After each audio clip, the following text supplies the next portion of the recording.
আমি এভাবে লাইভে আসি না কখনো, আজকে আসতে হয়েছে। গত 2 দিন ধরে পুলিশ ভুয়া নিউজ ছড়াচ্ছে যে সালাম না দেওয়ার কারণে পুলিশ সদস্যের উপর হাত তুলছে আর্মি। আসল ঘটনা কি জানেন? যখন জুন কমান্ডার যাইতেছিল মানে বান্দরবনে যারা বন্যায় ক্ষতিগ্রস্ত হয়েছে তাদের ত্রাণ দেওয়ার জন্য, এইগুলো দেখে মানে পুলিশ 3 জন সদস্য বাজারে বসেছিল, তারা নাকি তাচ্ছিল্য করতেছে যে মির্জাফর তারা বেঈমান, তারা মানুষদের সরকারের সাথে বেমানি করছে, এখন মানুষদের যাইতেছে হেল্প করার জন্য। এটা আবার শুনে ফেলছে গোয়েন্দা সংস্থা লোক। গোয়েন্দা সংস্থা লোক শোনার পরে গিয়ে পুলিশ 3 সদস্য ধরছে যে তোমরা একজন জুন কমান্ডার এভাবে তাচ্ছিল্য করতেছো কেন? তারা তারা কি করছে তোমার সাথে? তারা বন্যা মানুষদের পাশে দাঁড়াচ্ছে আর তোমরা তাদেরকে নিয়ে তাচ্ছিল্য করতেছো। ওরা বলতেছে যে পুলিশ 3 সদস্য বলতেছে যে জুন কমান্ডার আমার কোনো গড়ার টাইম নেই, মানে এইভাবে বলছে। পরে আবার গোয়েন্দা সংস্থা লোক বলতেছে যে তোমরা তো সম্মান করোই না, আবার তাচ্ছিল্য করতেছো। এটা নিয়ে তাদের মধ্যে আবার হাতাহাতি হয়েছে। এক পর্যায়ে কোনো মতে যে গোয়েন্দা সংস্থা লোক আছে সে আবার মানে পালিয়ে আসছে। আসার পরে আর্মির যে টহল টিমের কাছ থেকে সবকিছু বলছে যে এই ঘটনা, তারা তো তাচ্ছিল্য করতেছে আর্মিদের নিয়ে। আরো পরে আর্মি টহল টিম গেছে, যাওয়ার পরে যে 3 জন পুলিশ সদস্য ছিল কনস্টেবল, তাদেরকে আবার ধরছে যে কি ঘটনা কি হয়েছে। তারা ওইখানে আর্মি টহল টিমের সাথে খারাপ ব্যবহার করতেছে।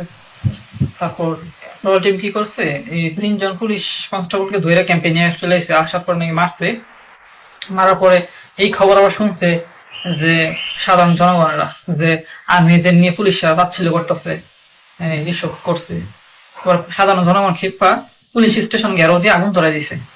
তারপর এই ঘটনা আবার শুনে ফেলছে যে আর্মির যে লেফটেন্যান্ট কর্নেল, উনি শোনার পরে উনি সাথে সাথে ওনার টহল টিম নিয়ে ওই ক্যাম্পে গেছে, মানে পুলিশ স্টেশনে গেছে। যাওয়ার পরে সাধারণ মানুষগুলারে সরাইতেছে যে আপনারা এই কাজ করেন না, আগুন টাগুন ধরেন না, আপনার সব সরে দাঙ্গা। তারপর ওইখানের কিছু পুলিশ সদস্য কি করছে, এইটা ছবি তুলছে যে আর্মির লোক নাকি আগুন ধরাই দিয়েছে।